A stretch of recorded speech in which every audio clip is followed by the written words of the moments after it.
जी बाबा जी, आपने बुलाया? आपकी मामा की शादी की सालगिरह आ रही है, क्या गिफ्ट देना उनको? बाबा जी, आपकी भी तो है। तुझे बड़ा पता मेरी शादी का?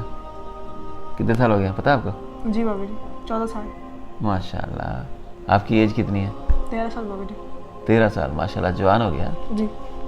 माशाल्लाह। आपको पता है कि जब 13 साल से ऊपर इंसान जाता है या टीन एज में एंटर होता है तो इंसान के जिस्म में तब्दीली आना शुरू हो जाती है, आवाज़ बदलना शुरू हो जाती है, जिसम में कुछ प्राइवेट पार्ट होते हैं वहाँ पे बाल आना शुरू हो जाते हैं। तो इस एज के बाद उन चीज़ों की हिफाजत करना और सफाई रखना एक नई जिम्मेदारी शुरू हो जाती है। तो इन चीज़ों का बहुत ख्याल रखना है। और ये आम तौर पर वालिदैन अपने बच्चों को शर्माते हैं बताते हुए, और ये हम वालिदैन की ज़िम्मेदारी है कि अपने बच्चों को, बेटे हों या बेटियां हों, उनको ये गाइड किया जाए कि इस एज में आके क्या क्या तब्दीलियां आती हैं और उनका कैसे कैसे ख्याल रखना है।